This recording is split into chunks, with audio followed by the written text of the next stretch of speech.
Alright, so the news says, breaking news, suspected Boko Haram ISWAP terrorists abducted more than 100 women and children in an attack on Ngoshe community, Goza local government area of Borno State. Kashim Shettima, Mokon leaves Tinubu first. Kashim Shettima, as the vice president, you are from Borno State. Now, every day that they use your people do sacrificial lamb. Every blessed day, you were a governor in that state. So you know about the state, even when you were the governor. This thing they happen. Now you have a upper power as the vice president. They are using your people to sacrifice them every day. Yet you have not done anything. And this same you now want to seek re-election as vice president. You want me to see election and party come power. What will your people say that they benefited from you as they happy say their brother, their own, their son of their land is the vice president? Bro, check this news. If they say they buy anybody for Nigeria now, you know they won't get comment again. There's no engagement. People are used to the news. People are used to the news. How many? How many more? People are used to the news. People are used to the news. If you like now, maybe buy 500 people. Nobody cares. Nobody cares. But again, Kashim Shettima, what are you doing? What are you doing? This is the place where you are from every day. When I use this same format, this is the exact same thing. When I used to pursue good luck, come out. This is the exact, now this thing when I bring up insecurity. But since you people came, you and President Bola Ahmed Tinubu, since you people came, the insecurity doubled, tripled, quadrupled. May God help us. And I know here, they don't carry women and children. They don't talk normal thing for Nigeria now. Nobody they talk anything. Women and children, nobody cares about them. And nobody cares. And again, I saw, you see the news of that copper. I also want to say the copper na Hausa, na Muslim. That copper is an Hausa guy and also a Muslim. I was telling you people something.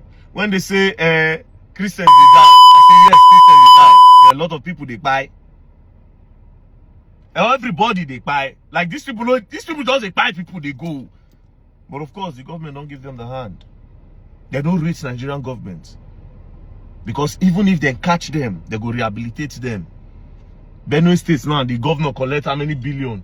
And the governor they propose say maybe they rehabilitate them.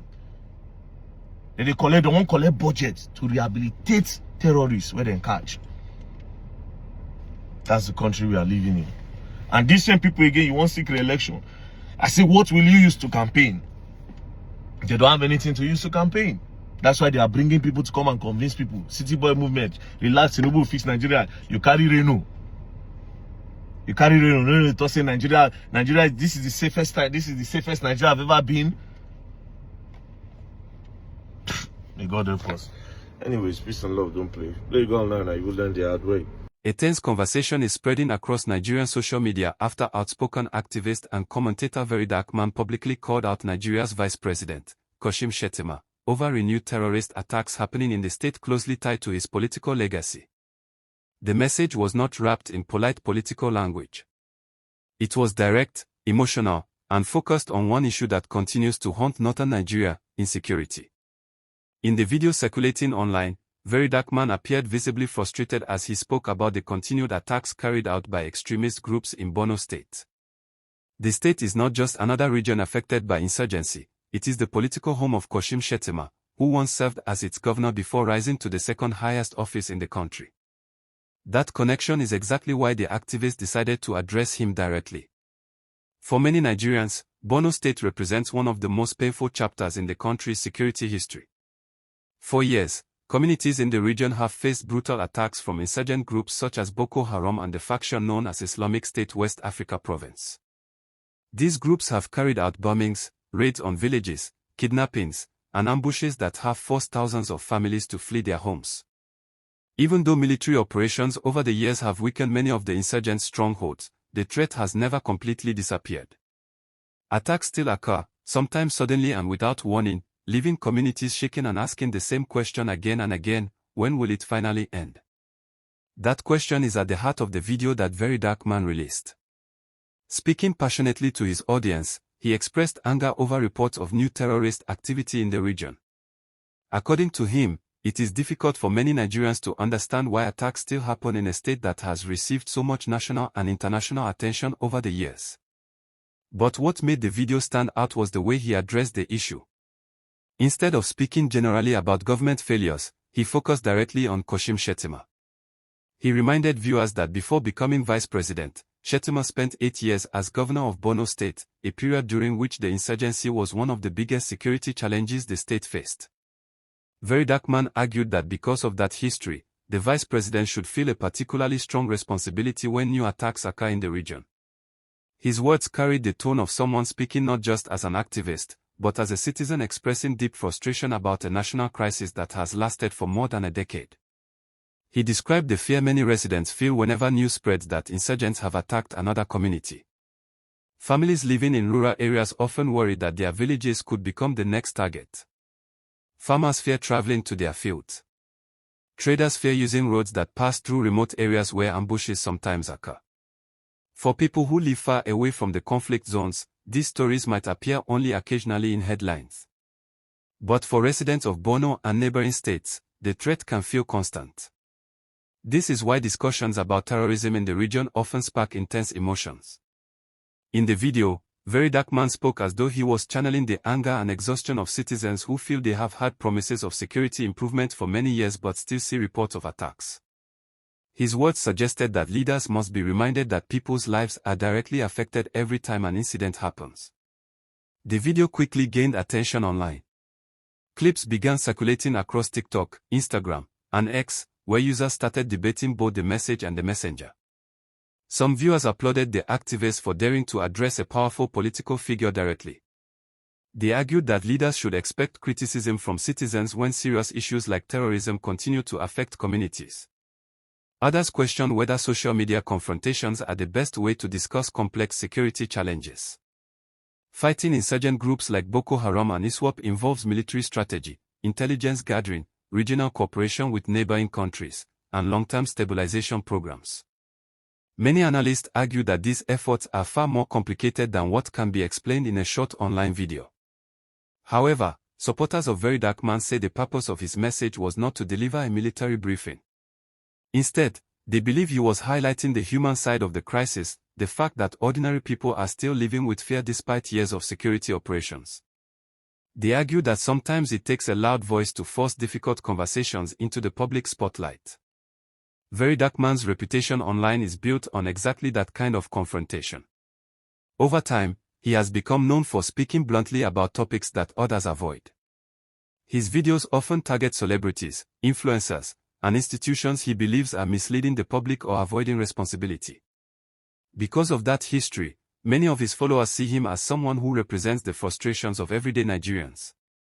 When he decided to direct his criticism toward the vice president, it immediately transformed the conversation from a typical social media rant into something much bigger.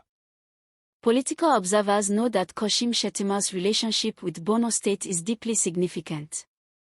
As governor between 2011 and 2019, he led the state during some of the most intense years of the insurgency. His administration worked alongside the Nigerian military and local security groups to try to stabilize communities and assist people displaced by violence. After leaving the governorship, he eventually rose to national politics and later became Nigeria's vice president. Because of that background, any discussion about security in Borno naturally connects to his legacy and experience in the region.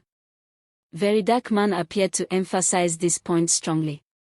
He suggested that leaders who have witnessed the crisis firsthand should be among the most determined voices pushing for lasting solutions. The activists' comments did not come in the form of a detailed policy proposal. Instead, they sounded like the emotional reaction of someone who feels the country has endured the insurgency for far too long.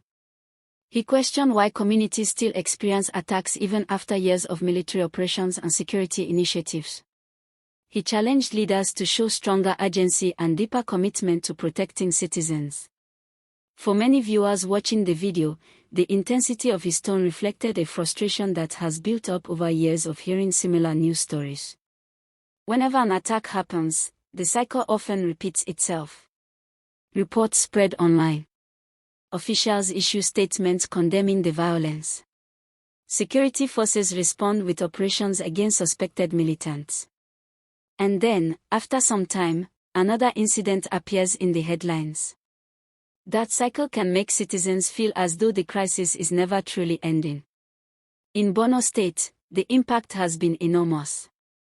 Thousands of people have lost their lives since the insurgency began. Millions have been displaced from their homes. Entire towns have been rebuilt after being destroyed during earlier years of conflict. Although many communities have returned to normal life, others remain cautious, knowing that insurgent groups sometimes attempt surprise attacks or ambushes. This reality explains why the topic remains extremely sensitive. Verydarkman's decision to speak about it so forcefully immediately triggered reactions from every corner of social media. Some Nigerians wrote that citizens must keep demanding accountability from leaders if they want real change.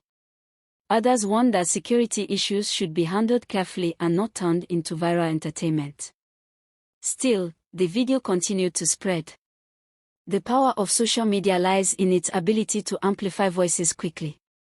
A message recorded on a phone can reach millions of viewers within hours, especially when the subject involves politics and national security. In the past, such criticism might have appeared only in newspaper opinion columns or political debates. Today, individuals with large online audiences can bring those conversations directly to the public. That shift has changed the relationship between citizens and political leaders. Government officials now operate in an environment where every decision, speech, or crisis can instantly become a trending topic. Supporters and critics alike use the internet to express their views, creating a constant stream of public feedback. Verydarkman's message fits into that new reality. He positioned himself as a concerned Nigerian who believes the voices of citizens must be heard when serious issues arise. His tone suggested that remaining silent about terrorism and insecurity would be unacceptable. At the same time, the conversation sparked by his video also highlights the complexity of the situation.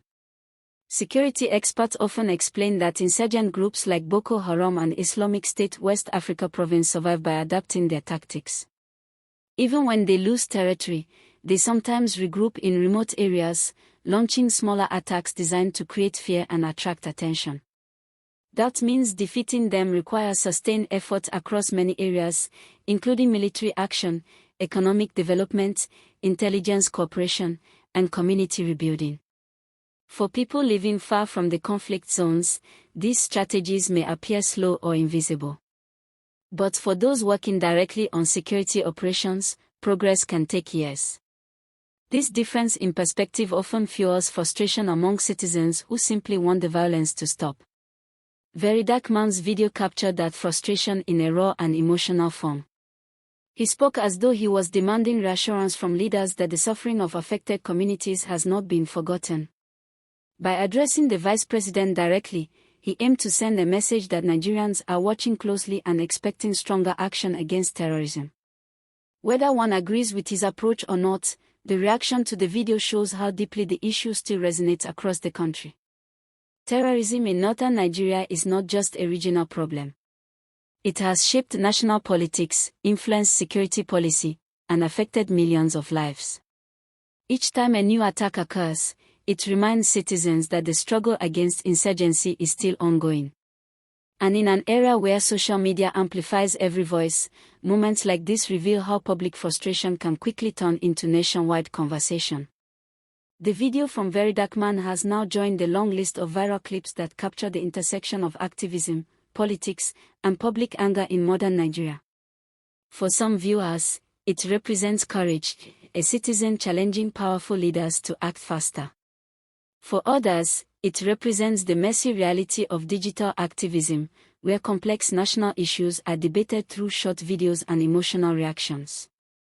But regardless of how people interpret the moment, the core issue remains the same: communities in Borno State and other parts of northern Nigeria continue to face the threat of terrorism. And as long as those attacks continue to happen, the conversation about leadership, security, and accountability will keep returning to the national spotlight.